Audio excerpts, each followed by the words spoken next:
Good evening. Welcome to the special meeting of the Board of Trustees today, August 22nd, 2016 at 6 p.m. I now call the meeting to order at 6:01 p.m.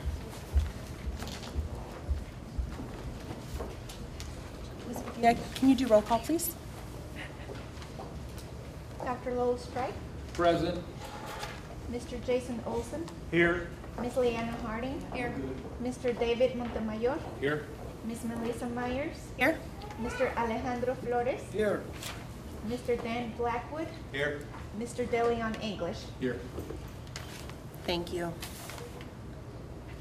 All right, item on the agenda for this evening is the public hearing to discuss the proposed 15-16 budget adoption and tax rate. Good evening, Board of Trustees, and Dr. Strike, and citizens of Little Elm ISD.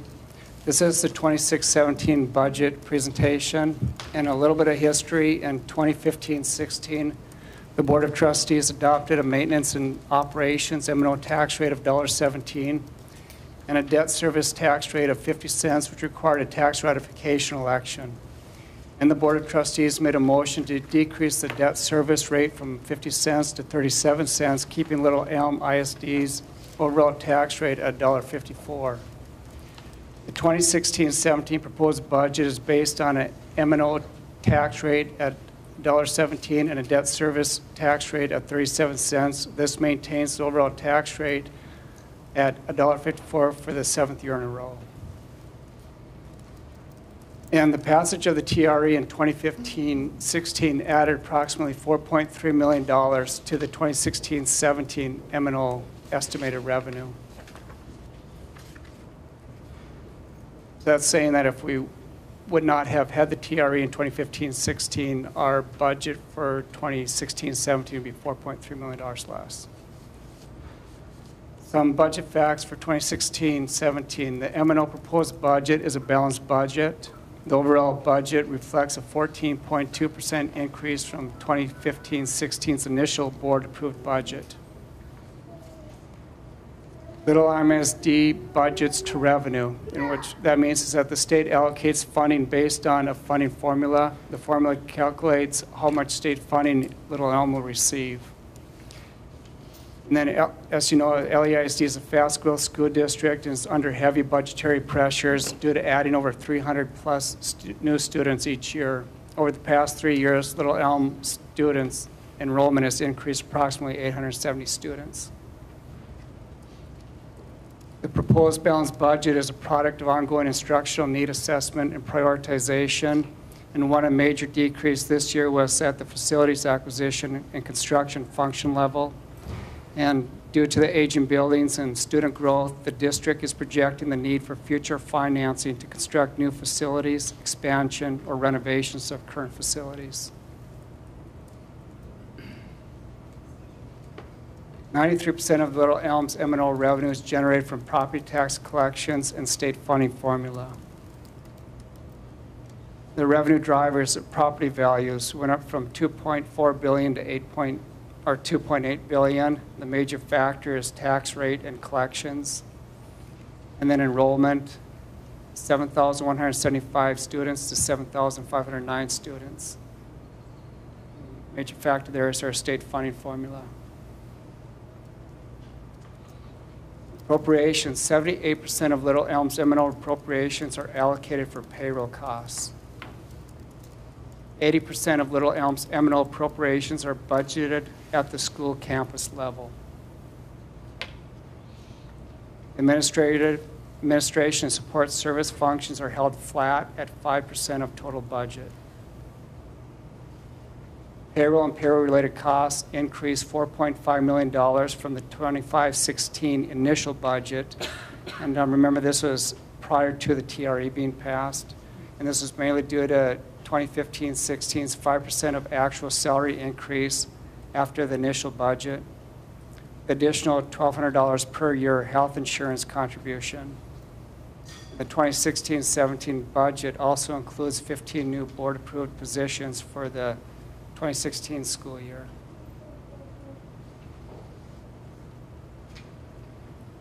Professional and contracted services increased about $1.5 million from budget increases for things such as contracts, including security, resource officers, outsourcing grounds, bus transportation, and utilities. Supplies and materials budget increased about $1 million for items such as replacement of staff computers at the campus level, computer supplies, and equipment.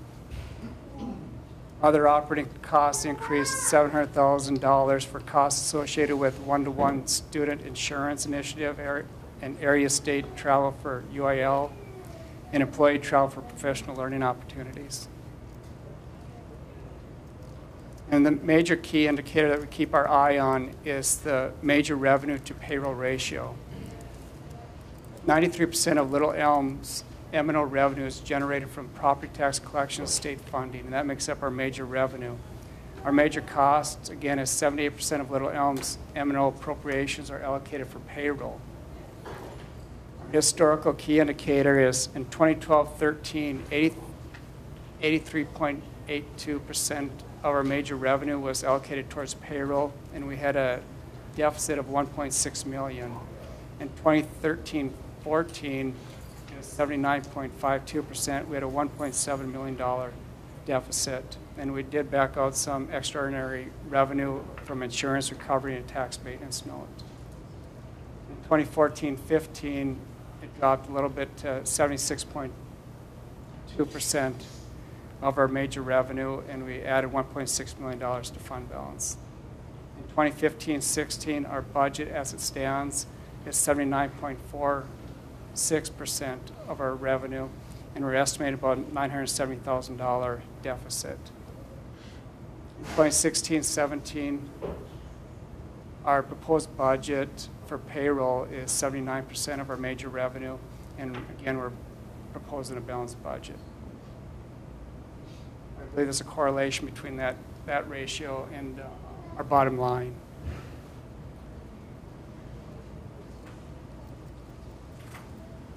Now we'll go through the budget, and the board approves the budget at the fund function level. And the first fund is the general operating fund, the debt service fund, and the child nutrition fund. And we make a comparison to prior year's initial budget. And again, that's prior to the TRE. And the budget presentation has estimated revenue and appropriations in it. Also disclosing the percentage change from prior year, percentage of total budget, and the dollar amount per student. The presentation is presented in millions, and comparative data is to the initial 2015-16 budget. The following funds are required to be approved by the Board of Trustees at the function level. General fund to account for the general operating proceeds and expenditures, the debt service fund to account for the payment of general long-term debt, and the child nutrition fund to account for resources and expenditures for Little Elm's federal child nutrition program. Again, these are approved at the function level.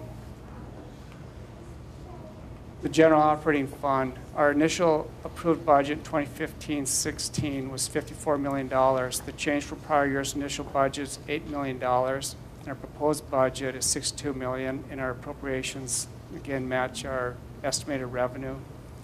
The major reasons for changes from prior year: the revenue increased $8 million from 2015-16, mainly due to the increase in property tax collections from the passage of the tax ratification election and increasing property values. Appropriations increased mainly from the increase in employee costs from the 2015-16 initial budget.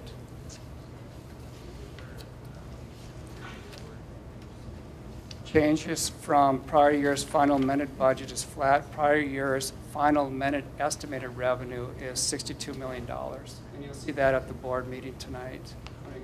Was our final amended budget. General revenue by source. Our local revenue increased $7.7 million, again, mainly from the TRE and property tax collections. State revenue decreased 3.9% from prior year's initial budget, and this was a decrease in state funding. And as our property values increase, our state funding decreases. Federal revenue in the general fund increased approximately $925,000. and overall revenue increased $7.7 million, or 14.2%.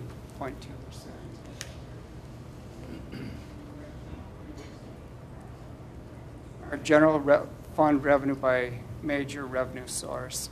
Again, our proposed budget is $61.7 million estimated revenue. State formula, we received about $21.5 million. That went down $1.1 million. Property tax collections went up $7.8 million.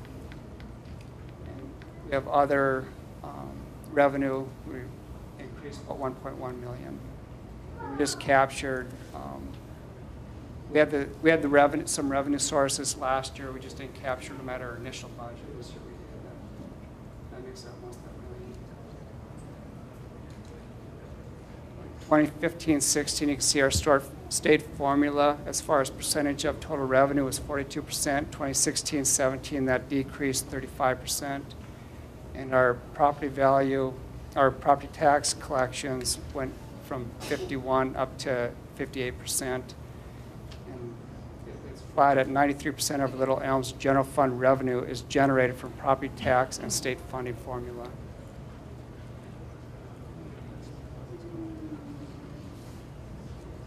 This is general fund expenditures by function category. We have a $61.7 million budget. Instructional went up 14.3%. School leadership, 16%. Student services, 11.5%. And these functions are at the campus level. 80% of our budget in 2015-16 was spent at the campus level, and in 2016-17, 80%. Administrative services went up 18.7%. Support services, 18%. Community services, flat. Debt service went up about 41%, and that's for the addition of some lease for technology. Capital outlay, this is a budget. We started with $500,000 at our initial budget in 2015-16. To balance our budget this year, we decreased that down to $0. And this is an item that later on in the year, through some cost containment, and we were able in the summer to add some summer projects as we did this year. And payroll is one area where we budget at full salary for the full year, and obviously we fill positions mid-year, and so we do have savings there. And then we had some transfers in, about $300,000. Then expenditures by the object. Payroll increased 10%. And you can see the dollar per student. Last year we ended up 7,175 students. And we're projecting 7,509 students for this year. Contracted services increased 26%. Supplies, 53%. Other operating, 89%. From $900,000, 1.6. Debt payments, 41%. Capital outlay, we decreased. Again, we decreased in that Function 81 budget. Total appropriations went from $7,525 per student to $8,211 per student. Again, that's from the initial presented budget. Our debts, do you have any question of the general fund? Debt service fund. That total revenue decreased 16%. Our debt service payment increased 5.9%. Remember, in the TRE, we decreased our debt service from 50 cents to 37 cents, so our revenue is coming in less. But because of our property values, we're able to do that and still maintain our debt service fund without paying any debt from our M&O. And we're estimating this year about $600,000 deficit in our debt service, but we'll be okay in the short term. We had fund balance coming into this year in our debt service side. I have a question, Ron. When are we supposed to break even on that surplus? I think the projection was about 3 years.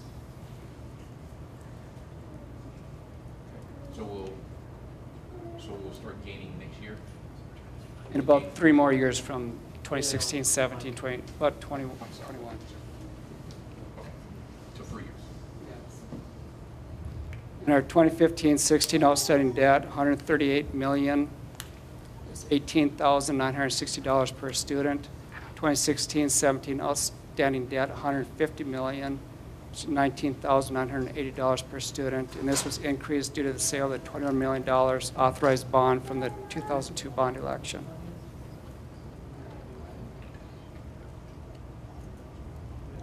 Child nutrition, local revenue $1.2 million 2015-16 and $1.4 in 2016-17, which is a 15% increase. For our local revenue and federal revenue went up 14.1% from $252 per student to $275 per student. Our expenditures up $3.5 million, which was increased $4.7 million, and that's a balanced budget. In 2015-16, our free and reduced student eligibility, 45% or 3,899 children. 2016-17, free and reduced 44% or 3,334 children.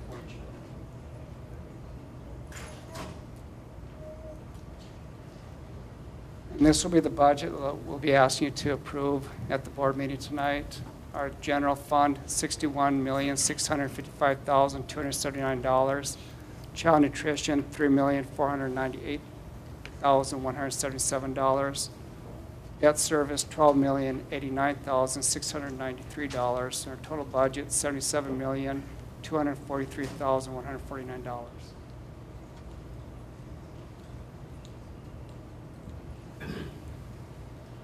Questions?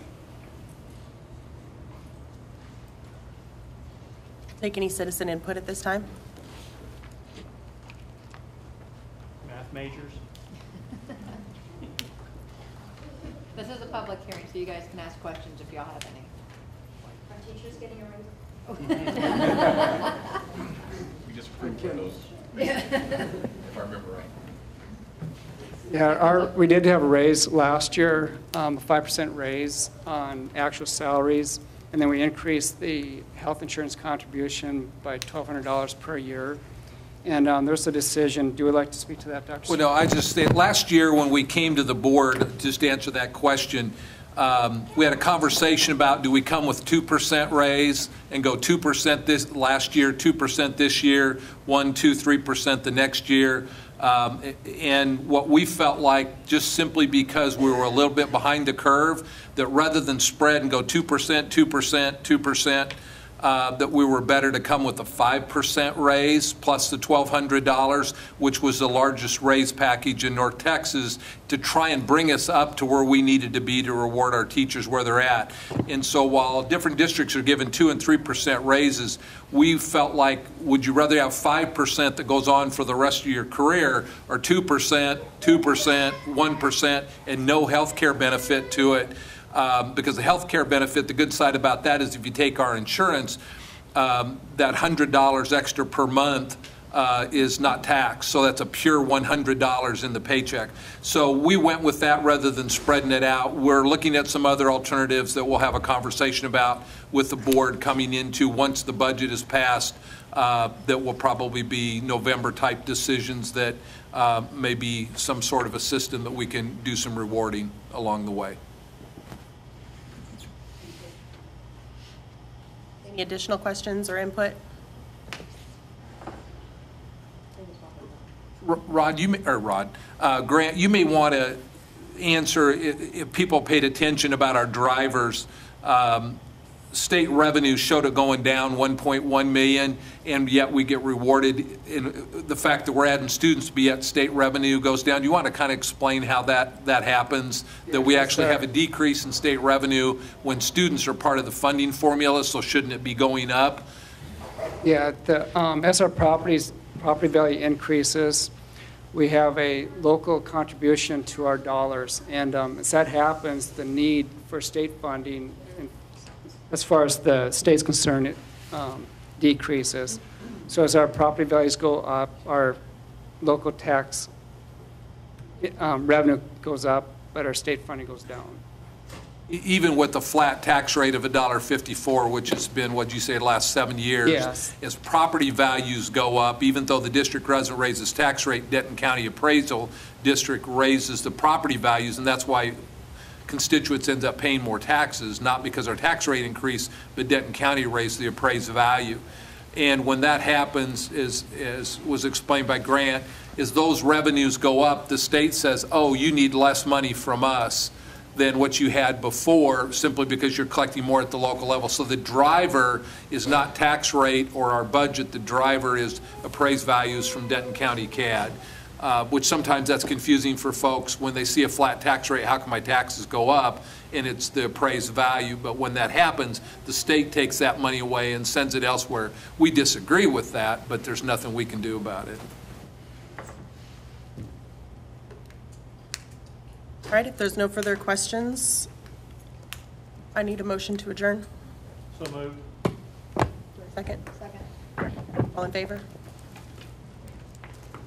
Adjourned at 6:22. Next meeting will start at 6:30 on the dot.